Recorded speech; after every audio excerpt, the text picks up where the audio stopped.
ఈపులు పట్టుకోవడానికి ఒక hot, police వాళ్ళని ప్రయోగం చేసి రైతులను దెబ్బలు కొట్టించే ఒక హాటు, ప్రతిపక్షంలో ఉంటే హాటుని కేసీఆర్ హాటుని ఫార్మర్ హార్ట్గా డిసైడ్ చేసి చెప్పే ఒక హాటు. విచిత్రమైన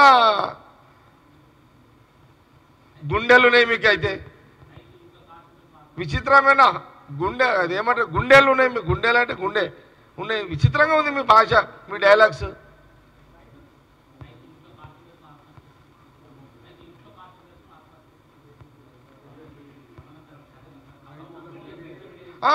ఖమ్మంలో రైతులకు సంఖ్యలు వేసిన రోజు గుండె ఎక్కడుంది? అది ఫ్రిడ్జ్లో పెట్టింది అప్పుడు. అది ఏం మాట్లాడుతావు హరీష్ రావు?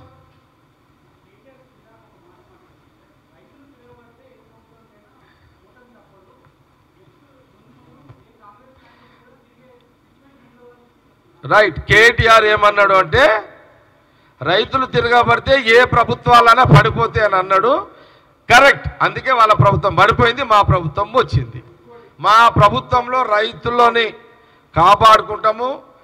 ఏదన్నా ఎక్కడన్నా తేడాలు వస్తే సవరించుకొని మా ప్రభుత్వము, మా ముఖ్యమంత్రి, మా క్యాబినెట్ మినిస్టర్లు సవరించుకుంటూ రైతుల ఆవేదన వింటాము, వాళ్ళ ఘోష వింటాము. ఎక్కడైనా చిన్న చిన్న మిస్టేక్లు అయినా సవరించుకునే గుణము, ఆలోచన కాంగ్రెస్ గవర్నమెంట్, కాంగ్రెస్ పార్టీకి ఉన్నది.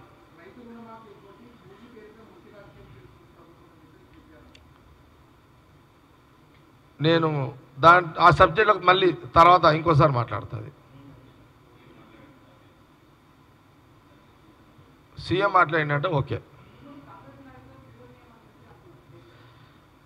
ఏమన్నాడు కేటీఆర్? ముందు ముందు కాంగ్రెస్ నాయకులను రాష్ట్రంలో తిరగనియరా.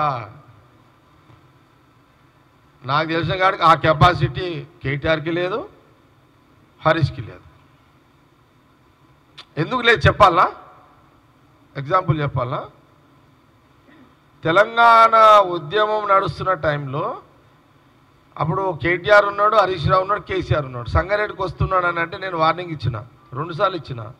సంగారెడ్డికి కేసీఆర్ వస్తే నేను అటాక్ చేస్తాను, నేను గేరాజ్ చేస్తాను, నేను నిర్బంధిస్తాను అన్నా. ఆ రోజు హరీష్ రావు కేసీఆర్ క్యాన్సిల్ చేసుకున్నాడు. నువ్వు ఖాళీ ఒక జగ్గారెడ్డి అల్టిమేట్గా నువ్వు ఆ రోజు రాలేవు.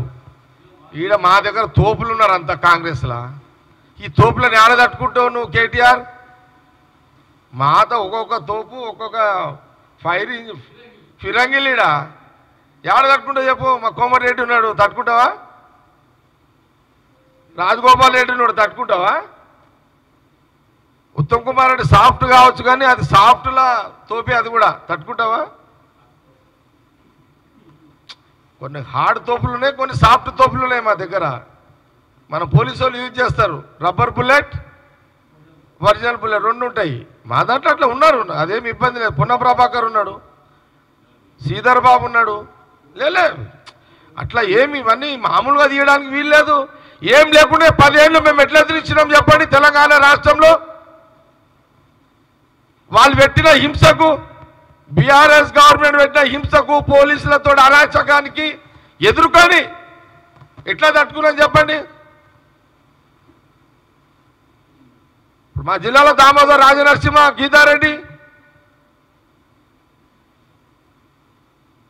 ఇప్పుడైతే మాది నువ్వు ఏ జిల్లాలో తీసుకున్నా, బట్టి విక్రమార్క ఖమ్మము, ఇప్పుడైతే పొంగులేటి శ్రీనివాస్ రెడ్డి ఉన్నాడు, తుమ్మల నాగేశ్వరరావు ఉన్నాడు అక్కడ.